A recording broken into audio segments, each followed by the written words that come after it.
आज की वीडियो में हम बात करेंगे कि हम इंडियन एयरफोर्स कैसे ज्वाइन करें।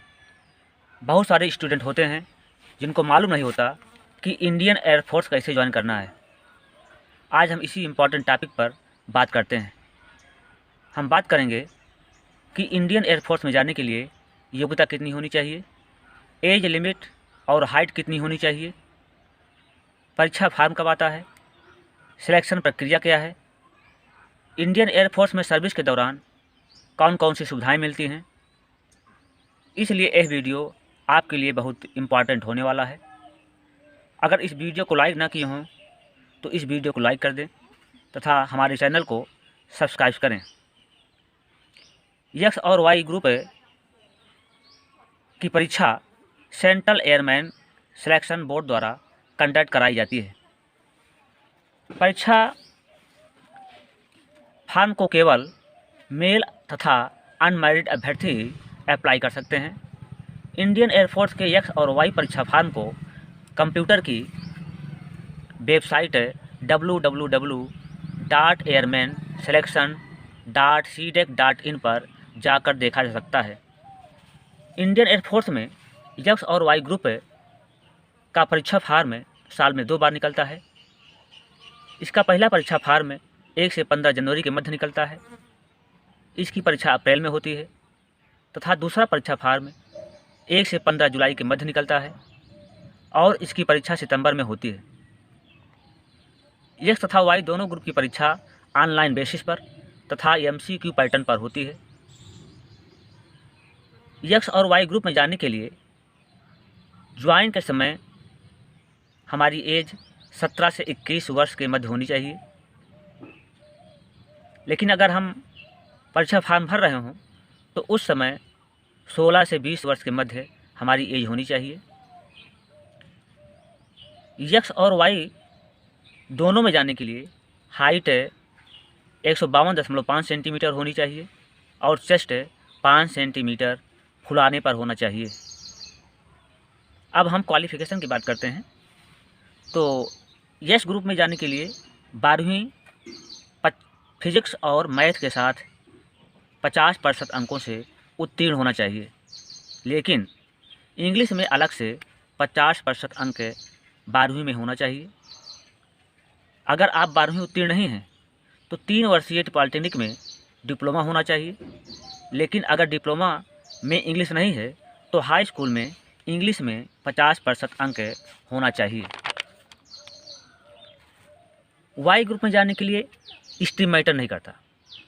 किसी भी स्ट्रीम से हमें 12वीं 50% अंकों से पास आउट होना चाहिए। चाहे हम 12वीं कॉमर्स से पास हों या एग्रीकल्चर से पास हों या कला वर्ग से पास हों, वाई ग्रुप का फॉर्म हम अप्लाई कर सकते हैं। लेकिन इंग्लिश में अलग से 50% अंक 12वीं में होना चाहिए। यदि हम 12वीं उत्तीर्ण नहीं हैं तो हाई स्कूल के बाद हमारे पास वोकेशनल कोर्स का डिप्लोमा होना चाहिए और इंग्लिश में अलग से 50% अंक होना चाहिए। अगर वोकेशनल कोर्स में इंग्लिश नहीं है तो हाई स्कूल में इंग्लिश में 50% अंक होना चाहिए। अब हम बात करते हैं कि यदि हम एक्स और वाई ग्रुप की परीक्षा दे रहे हैं तो उसमें कौन कौन सा पेपर आता है। देखिए, एक्स ग्रुप की परीक्षा में 3 पेपर आता है। पहला इंग्लिश, इसमें 20 क्वेश्चन होता है और इसको 20 मिनट में करना होता है। फिजिक्स में 25 क्वेश्चन आता है, इसको भी 20 मिनट में पूरा करना होता है। मैथ में भी 25 क्वेश्चन आता है, इसको भी 20 मिनट में पूरा करना होता है। लेकिन इसमें तीनों विषयों के लिए अलग अलग समय निर्धारित है। जैसे इसमें सब तीनों विषयों के लिए सिर्फ 20 मिनट समय निर्धारित है। इसी तरह यदि हम वाई ग्रुप के पेपर पैटर्न की बात करें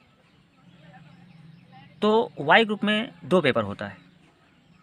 पहला इंग्लिश और दूसरा रीजनिंग और जनरल अवेयरनेस, जिसको रागा पोर्शन भी कहते हैं। इसमें इंग्लिश 20 नंबर का होता है और इसके लिए 20 मिनट का समय दिया जाता है।